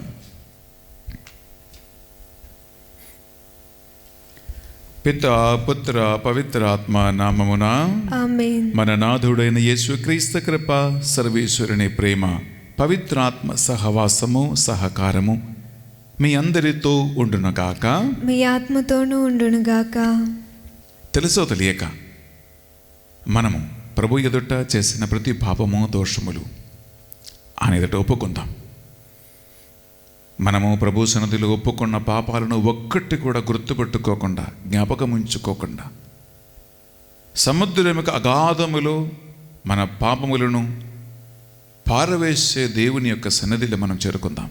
సర్వశక్తి గల సర్వేశ్వరుని చందును, సహోదరి సహోదరులారా, మీ చందును నా పాపములను ఒప్పుకొనుచున్నాను. ఏలైనా తలంపు చేతును, వాక్కు చేతును, క్రియల చేతును, అశ్రద్ధ చేతును బహు పాపము చేసి తిని. ఇది నా తప్పు, ఇది నా తప్పు, ఇది నా గొప్ప తప్పు. అందుచేత నిత్య కన్యకైన పరిశుద్ధ మరియ మాతను, సకల దూతలను, పునీతులను, సహోదరి సహోదరులారా, మిమ్మును నా కొరకు మన ప్రభు అయిన సర్వేశ్వరుని ప్రార్థింపవలయునని ప్రతిమాలుకొనుచున్నాము. సర్వశక్తి గల సర్వేశ్వరు మనందరిపై దయ చూపి మన పాపములు, దోషములను పరిశుద్ధ రక్తముతో, జీవజలముతో కడిగి మన్నించి మనలను నిత్య జీవమునకు చేర్చునుగాక. ఆమేన్. ప్రభువా మాపై దయ చూపుము. ప్రభువా మాపై దయ చూపుము. యేసుక్రీస్తు రాజా మాపై దయ చూపుము. యేసుక్రీస్తు రాజా మాపై దయ చూపుము. పావనాత్మ దేవా మాపై దయ చూపుము. పావనాత్మ దేవా మాపై దయ చూపుము. ప్రార్థించుదము. ఓ ప్రభువా, మీ విశ్వాసులు పాస్కా నియమములకు బద్ధులై జీవింతురుగాక. ఇప్పుడు నిష్ఠతో ప్రారంభమైన ఆత్మ నిగ్రహము అందరి ఆత్మీయ జీవితములను ఫలింపచేయునగాక. పాపాత్ములైన మమ్మల్ని నీ రక్తముతోనూ జీవజలముతోనూ కడిగి సకల పాపములను శుద్ధి చేసి నీ బిడ్డలకి తగిన మార్గము మమ్మల్ని నడిపించమని ప్రతిమాలకొనుచున్నాం. మీతోను పవిత్రాత్మతోనూ కలిసి యుగ యుగములు జీవించుచు పరిపాలించు మా ప్రభువును, మీ కుమారుడైన యేసుక్రీస్తు ద్వారా ఈ మనవి చేయుచున్నాము. ఆమేన్. ఆమేన్. ఆమేన్. మొదటి పఠనము యెషయా గ్రంథము 7వ అధ్యాయము 10వ వచనము నుండి 14వ వచనం వరకు మరియు 8వ అధ్యాయము 10వ వచనము. యెషయా గ్రంథము 7వ అధ్యాయము 10వ వచనము నుండి 14వ వచనం వరకు మరియు 8వ అధ్యాయము 10వ వచనము. ప్రభువు మరల ఆహాసునకు ఈ క్రింది సందేశము వినిపించెను. నీవు నీ దేవుడైన ప్రభువు నుండి నీ ఇష్టము వచ్చిన గుర్తును కోరుకొనుము. ఆ గుర్తును పాతాళము క్రింది నుండి అయినను లేక ఆకాశము పైనుండి అయినను చూపింపమని ప్రభువును అడుగుకొనవచ్చును. కానీ ఆహాసు, నేను ఏ గుర్తును అడగను, నేను ప్రభువును పరీక్షకు గురి చేయును అని అనెను. అంతటా యెషయా ఇట్లనెను, దావీదు వంశరాజులారా వినుడి, మీరు ప్రజలను విసిగించుట చాలదని కాబోలు నా దేవుణ్ణి కూడా విసిగించుచున్నారు. సరే వినుడు, ప్రభువే మీకొక గుర్తును చూపించును. యువతి గర్భవతి అయినది, ఆమె అతనికి కుమారుని కనెను. అతనికి ఇమ్మానుయేలు అని పేరు పెట్టెను. 8వ అధ్యాయము 10వ వచనము. మీరెట్టి ఆలోచనలు చేసినను అవి వ్యర్థమగును, మీరెంత మాట్లాడినను ప్రయోజనముండదు. ప్రభువు మాకు బాసటగానున్నాడు. ఇది ప్రభువాకు. సర్వేశ్వరునికి వందనములు.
ఏలిన వారు మీతో ఉండునుగాక. మీ ఆత్మతోనూ ఉండునుగాక. పునీత మత్తయి గారు వ్రాసిన పవిత్ర సువార్తలోని భాగము. ప్రభువా మీకు మహిమ కలుగునుగాక. మత్తయి సువార్త 5వ అధ్యాయము పరిశుద్ధ వచనాలు 20 నుండి 26 వరకు. ధర్మశాస్త్ర బోధకుల కంటే పరిసయ్యుల కంటే మీ నీతిమంతమైన జీవితము జీవించిననే తప్ప పరలోక రాజ్యమున ప్రవేశింపలేరు చెప్పుచున్నాను. నరహత్య చేయరాదు, నరహత్య గావించువాడు న్యాయాధిపతికి తీర్పు గురి అవుదునని పూర్వులకు శాసింపబడిన మాట మీరు విని ఉన్నారు కదా. నేనిప్పుడు మీతో చెప్పున్నదేమనగా, తన సోదరునిపై కోపపడువాడు తీర్పునకు గురియగును. తన సోదరుని వృద్ధుడా అనువాడు నరకాగ్నికి మృగ్గును. కనుక బలిపీఠము సన్నిధికి నీ కానుకను తెచ్చినప్పుడు నీ సోదరునికి నీపై మనస్పర్ధ ఉన్నట్లు నీకు స్ఫురించినచో ఆ కానుకను పీఠము చెందనని వదిలిపెట్టి పోయి నీ సోదరునితో సఖ్యపడి తిరిగి వచ్చి నీ కానుకను చెల్లింపుము. నీపై నీ విరోధి వ్యాజము తెచ్చి నిన్ను న్యాయాధిపతి వద్దకు తీసుకుని పోనప్పుడు మార్గబంధముననే అతనితో సత్వరము సమాధానపడము. లేనిచో అతడు నిన్ను న్యాయాధిపతికి అప్పగించును, న్యాయాధిపతి నిన్ను చెరవేయించును.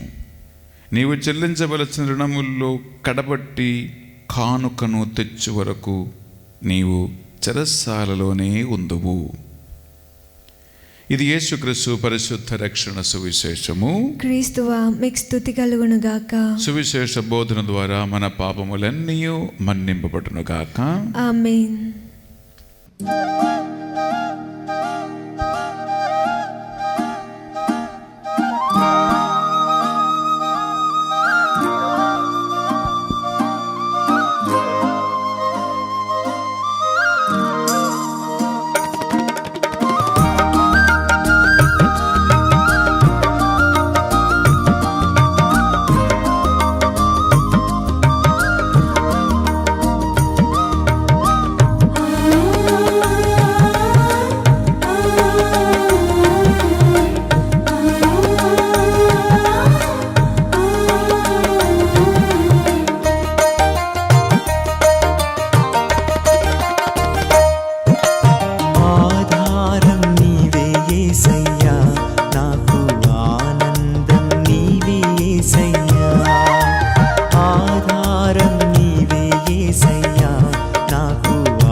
ఆనందముతో జీవించమన్నావు.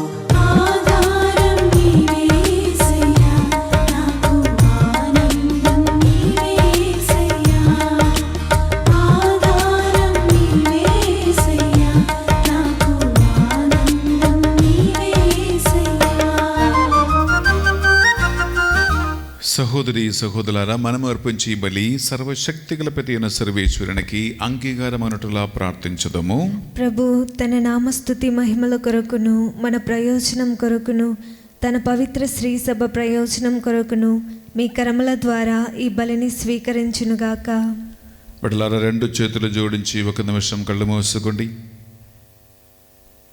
ఈరోజు పరిశుద్ధ బలి పూజ పెట్టించిన ప్రతి ఒక్కరి ప్రార్థన విన్నపాలను మనం ఈ బలిలో స్మరించుకుందాం.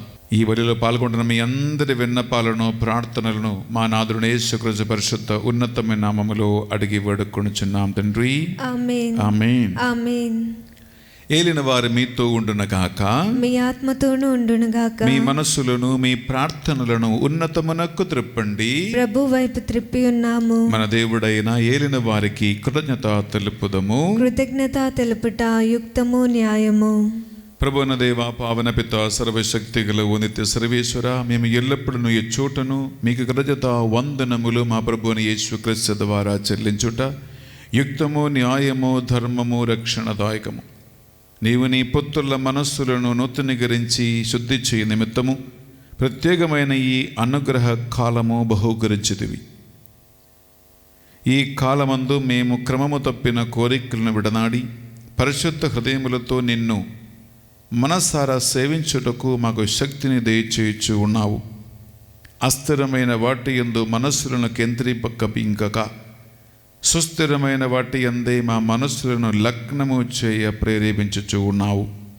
కావున సకల పునీతులతోనూ దూతులతోనూ ఏకమై నిరంతరము నిన్ను కీర్తించుట ఎట్లనగా, దళాధిపతి అయిన సర్వేశ్వరుడు పవిత్రుడు పవిత్రుడు పవిత్రుడు, పరలోకంను భూలోకంను మీ మహిమతో నిండి ఉన్నవి. మహోన్నతం నా హోసానా, ప్రభునామంన వేంచేయువాడు ధన్యుడు. మహోన్నతం నా హోసానా. బిడ్డలారా, దైవభక్తితో దైవ ప్రేమతో మంచి దొంగ ప్రభువు దగ్గర మనవి చేసినట్లు, ప్రభువా, ఈ అర్పణ వేళలో నీ పరిశుద్ధ ఆత్మ ఈ కానుకలను పరిశుద్ధపరచి తరుణములో నన్ను కూడా జ్ఞాపకముంచుకోదేవా అని ఆయన కృప కోసం కరుణ కోసం ప్రార్థిద్దాం. పావన పిత, మీ నిజముగా పవిత్రుడవు, సర్వ పవిత్రతకు ఊటయు మీరే. కావున ఏలినవారా, ఈ కానుకలను మీ సముఖమునకు తెచ్చి ఉన్నాము. మీ పవిత్రాత్మ ద్వారా వీనిని పవిత్రపరచా ప్రతిమాలు కొనుచున్నాము.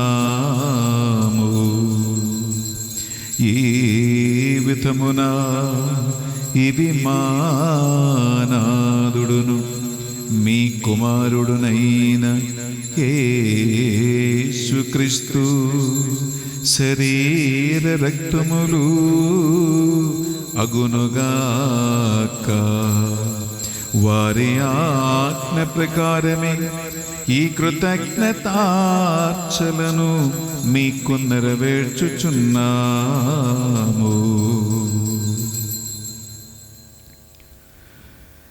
వారు పట్టుబడుటకు ఇష్టపూర్తిగా తమ్ము అప్పగించుకొనినప్పుడు అప్పము నందుకొని మీకు కృతజ్ఞత వందనములు చెప్పి స్తుతించి త్రుంచి శిష్యులకిచ్చుచు ఎట్లనీరి, మీరందరూ దీనిని తీసుకొని భుజింపుడు. ఏలయనా ఇది మీ కొరకు అప్పగింపబడనున్న నా శరీరమో.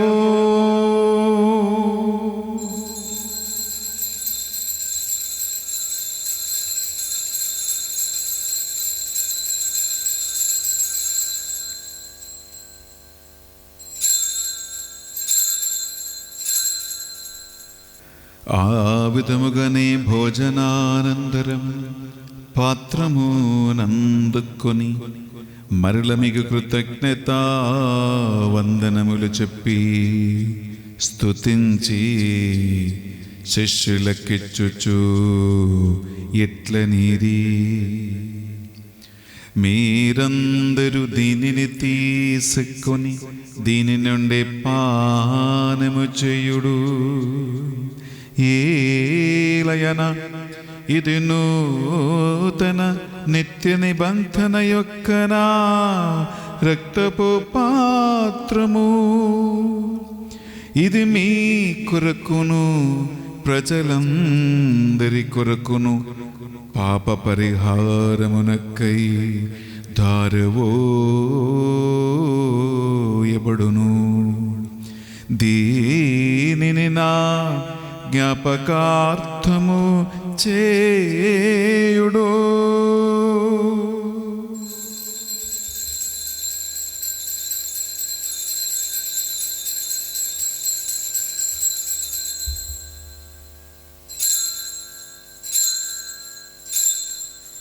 ఇది మన విశ్వాస రహస్యము.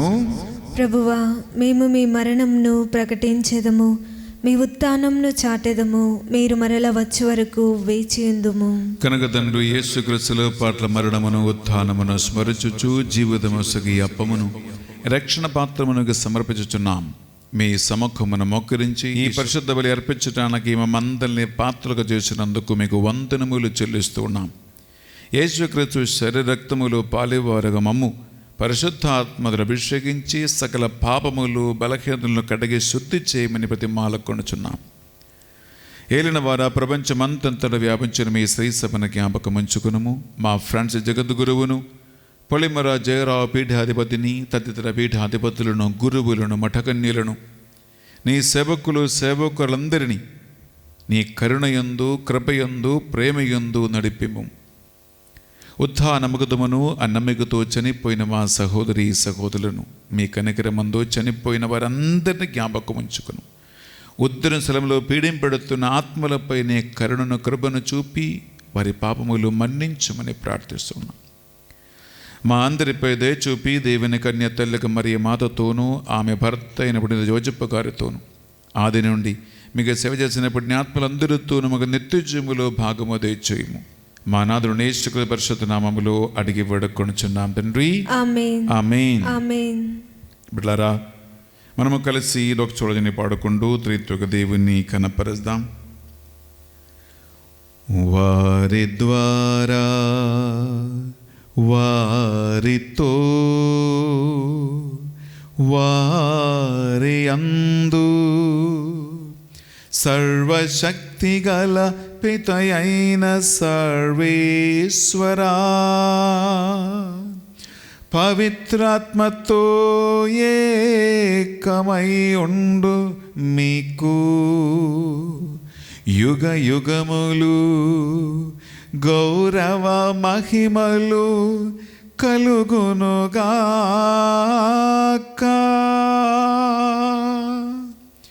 గౌరవ మహిమలు కలుగునుగాక. ఆమేన్.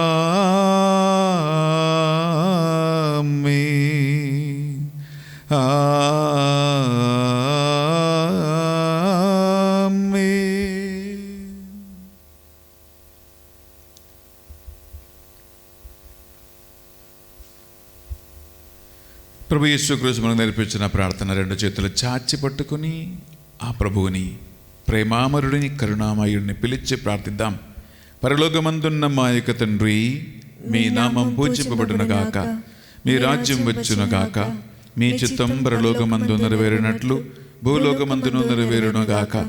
నానాటికి కావలసిన మా అన్నము మాకు నేటికి అనుగ్రహింపము. మా దాపబడిన వారిని మేము మన్నించినట్లు మా అప్పులు మీరు మన్నింపుము. మమ్మ శోధన యందు ప్రవేశింపనివ్వక కీడులో నుండి మమ్మ రక్షింపుము. ఏలిన వారా అన్ని కీడుల నుండి మమ్మ రక్షింపము. మా ఈ రోజుల్లో మాకు శాంతిని ప్రసాదింపము. మీ దయానుగ్రహం వలన ఈ వీళ్ళందరినీ వారి కుటుంబాలను సకల ఆపదల నుండి సైతాన బంధకాల నుండి నిర్లక్ష్య స్వభావం నుండి దేవుని దగ్గరికి తిరిగి రావాలని ఆ ఆశను జాప్యం చేయకోవటం వలన సైతాను కలిగించి సకల బంధకాల నుండి పూర్తిగా విడిపించమని ప్రార్థిస్తున్నాం. మే మోక్షానందమును మా రక్షకుడిని యేసుక్రీస్తు రెండవ ఆగమను నిరీక్షించుచుందుము. ఏలైనా నిరంతరం మీదే రాజ్యము, మీదే అధికారము, మీదే మహిమ. శాంతిని సమాధానమే కొసగుచున్నానువని మీ అపోసత వచించిన ప్రభుని యేసువా, మా పాపములను మా బలహీనతలను పాటింపక ఈ బిడ్డలందరి విశ్వాసమును ప్రార్థనలను కటాక్షించండి. మీ చిత్త ప్రకారం వీరందరికీ వీరి కుటుంబాలకు నిజమైన శాంతిని సమాధానమును అనుగ్రహించండి. యుగ యుగములు జీవించుచు పరిపాలించు ప్రభువా. ఆమేన్. యేసుక్రీస్తు శాంతి సమాధానము ఎల్లప్పుడూ మీ అందరితో ఉండునుగాక, మీ ఆత్మతోనూ ఉండునుగాక. ఒకరికొకరు ప్రభు శాంతి సమాధానము తెలుపుకొందుము.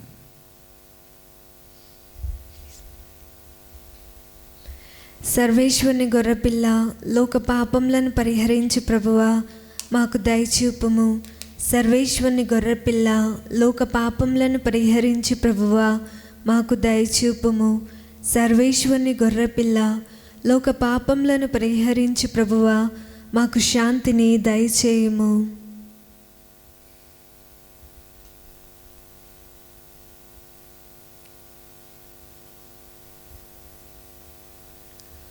ఇదిగో సర్వేశ్వరుని దివ్య గొర్రెపిల్ల, ఇదిగో పాపాత్ముల పట్ల అవధులేని కృపను కరుణను చూపిస్తున్న మన యేసుక్రీస్తు ప్రభు. ఈ గొర్రెపిల్ల విందుకు ఆహ్వానింపబడిన వారు ధన్యులు. ప్రభువా, మీరు నా ఇంట ప్రవేశించుటకు నేను పాత్రుడను కాను, కానీ మీరొక్క మాట పలికిన నా ఆత్మ స్వస్థత పొందును. యేసుక్రీస్తు శరీరక్తములు మనకు నిత్య జీవములు భాగం ప్రసాదించునగాక. ఆమేన్.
లేచి నిలబెడతామా చివరి ప్రార్థన ఆశీర్వాదం కోసం.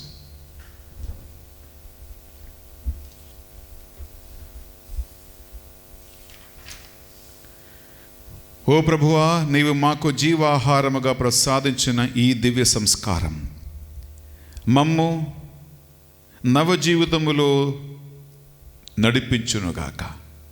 మా పాత విధానము నుండి మమ్మ విముక్తి గావించి రక్షణ పరమ రహస్యములో మమ్మ భాగస్థులుగా చేయుము. మా ప్రభుని యేసుక్రీస్తు ద్వారా ఈ మనవి చేయుచున్నాము. ఆమేన్.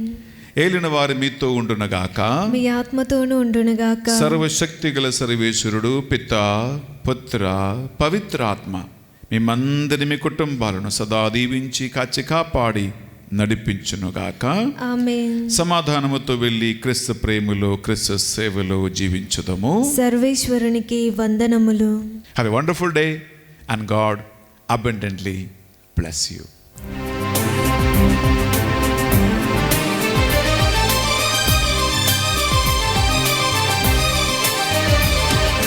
బంగారు యేసయ్య నీ కోసం వెదకని చోటు లేదు.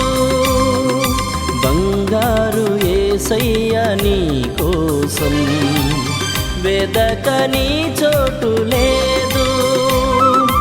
ఆ నింగిలో ఈ నేలలో వెదకని చోటు లేదు. ఆ నింగిలో ఈ నేలలో వెదకని చోటు లేదు. వెదకని చోటు లేదు. బంగారు యేసయ్య నీ కోసం వెదకని చోటు లేదు.